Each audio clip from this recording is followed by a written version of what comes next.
Once again welcome back to Code News. तो इस video में समझाने वाला हूँ कमांड लाइन आर्गुमेंट्स के बारे में। तो चलो समझते हैं कि क्या है ये कमांड लाइन आर्गुमेंट्स।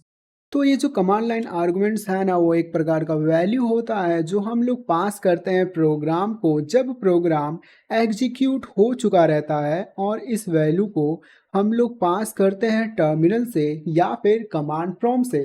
तो इसका कहने का मतलब ये है ना कि जब भी हम लोग कोई भी वैल्यू इस प्रोग्राम को पास करते हैं तो हम लोग टर्मिनल से पास करते हैं। तुम्हें तो ये बात पहले से पता ही होगी, लेकिन इसमें जानते हो क्या खास बात है? जब हम लोग कमांड लाइन आर्गुमेंट्स का यूज़ करेंगे वैल्यू को पास करने के लिए, तो हम लोग ना स्कैनएफ का यूज़ नहीं करेंगे। अब तुम सोचोगे यार ये कैसे हो सकता है, इनपुट मतलब हमें पास करना रहेगा टर्मिनल से, तो स्कैनएफ का तो यूज़ तो करना ही पड़ेगा भाई। बिना स्कैनएफ का यूज़ किए हम लोग कैसे वैल्यू पास कर पाएंगे? जैसे कि तुम समझो कि अभी तक तुम स्कैनएफ लिखते हो और जैसे ही इस प्रोग्राम को एग्जीक्यूट करते हो तो यहाँ पे तुम्हें इनपुट पास करने के लिए एक ऑप्शन आ जाता है और इनपुट तुम पास भी कर देते हो। अभी तक तो ऐसा ही होता आया है, लेकिन अब तुम कह रहे हो कि यार बिना स्कैनएफ का यूज़ किए हम लोग वैल्यू पास करेंगे। ये तो तुम्हें समझ नहीं आ रहा होगा, मुझे पता है। तो चलो समझते हैं कि कैसे हम लोग वैल्यू को पास कर पाते हैं आर्गुमेंट का यूज़ करके, वो भी टर्मिनल से। तो चलो ठीक है, फिर चलो समझते हैं कि क्या है इसका सिंटैक्स। तो इसका सिंटैक्स बहुत ज़्यादा सिंपल है। तुम देख सकते हो इंट मेन के अंदर ना हम लोग दो आर्गुमेंट डालने वाले हैं, मतलब दो आर्गुमेंट लिखने वाले हैं।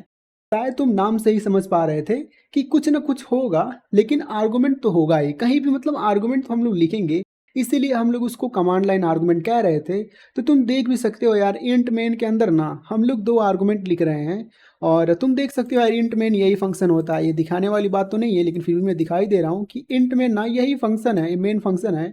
और इसी के अंदर ना हम लोग क्या करने वाले हैं, दो आर्गुमेंट को लिखने वाले हैं। पहला आर्गुमेंट है आर्गुमेंट काउंट और दूसरा आर्गुमेंट है argument vector.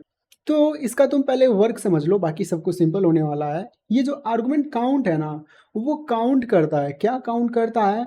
Number of argument पास। ये बहुत ज़्यादा सिंपल है, रुको मैं समझाता हूँ।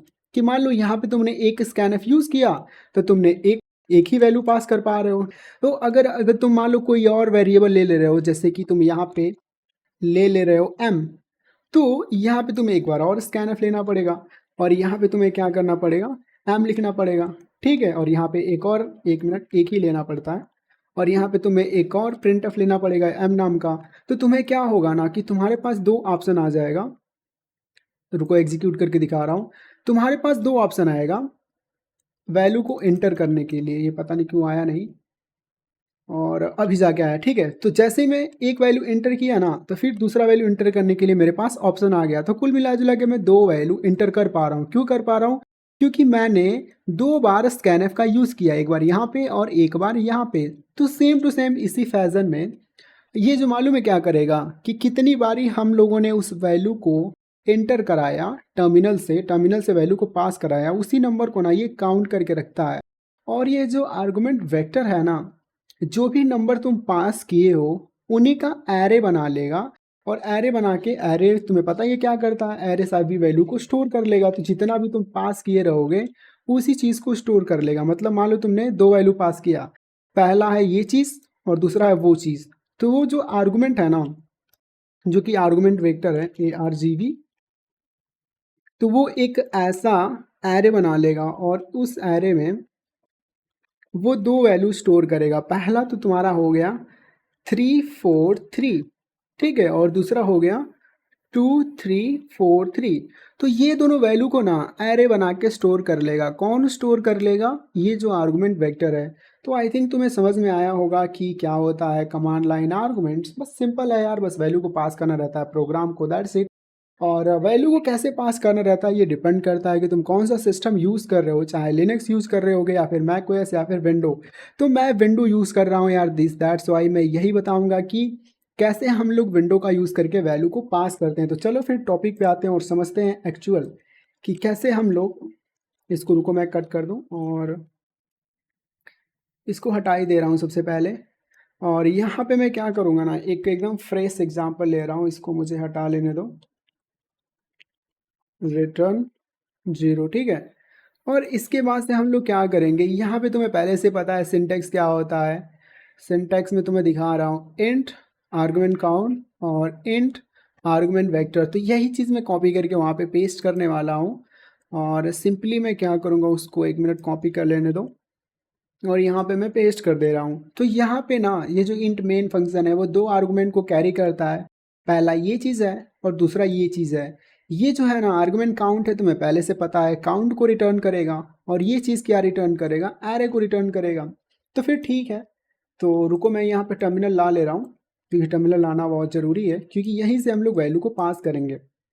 तो सबसे पहले मैं क्या करने वाला हूँ कि ये जो भी आर्गुमेंट काउंट है ना, हम लोग यहाँ पे प्रिंट कराएंगे कि कितना मतलब वैल्यू हम लोगों ने पास किया है, वो ये चीज़ बताएगा, आर्गुमेंट काउंट बताएगा। एंड सेकेंड नंबर पे ना ये जो एरे है, एरे में हम तीन चीज़ पास करने वाले हैं। पहले मान लो 3 स्ट्रिंग पास करेंगे, जैसे कि एप्पल हो गया, बनाना हो गया, चेरी हो गया, जैसा कि यहाँ पे लिखा हुआ था। रुको मैं दिखा दूँ, यहाँ पे जो लिखा हुआ था ना, एप्पल, बनाना, चेरी, यही पास करने वाले हैं। लेकिन इसको पास करने से पहले हमें ये कमांड लिखना पड़ेगा। तो उससे पहले मुझे एक चीज़ और करना है, जो कि लूप चलाना है, क्योंकि लूप हम लोग चलाएंगे तभी तो एरे में जो भी चीज़ लिखी हुई है वो निकाल के आएगा, ठीक है। तो सेम चीज़, और उसके बाद से हमें यहाँ पे क्या करना है, तुम्हें पहले से पता है, ये फाइल का नाम लिखना है और उसके बाद से इसको एंटर करेंगे, ठीक है, जीसीसी डेटा डॉट सी और आउटपुट डेटा। और उसके बाद से जैसा कि हमने सिंटैक्स में देखा, और सिंपली उसको एंटर कर देंगे और यहाँ पे हमारे पास वैल्यू आ चुका है। ये जो मैं बता रहा हूँ ना, कैसे लाइन बाय लाइन जो 2 कमांड लिखना है, और ये यहाँ पे तुम देख भी रहे होगे कि 2 कमांड लिखना है। सबसे पहला कमांड कंपाइल कमांड और दूसरा है रन कमांड एग्जाम्पल, जो कि लाइन बाय लाइन यहाँ पे दिख रहा है। तो सेम टू सेम अगर तुम ऐसा करोगे तो तुम्हारा आंसर दिख जाएगा, और ऐसे ही एक्चुअली वर्क करता है। So that's it in this video and thank you for watching.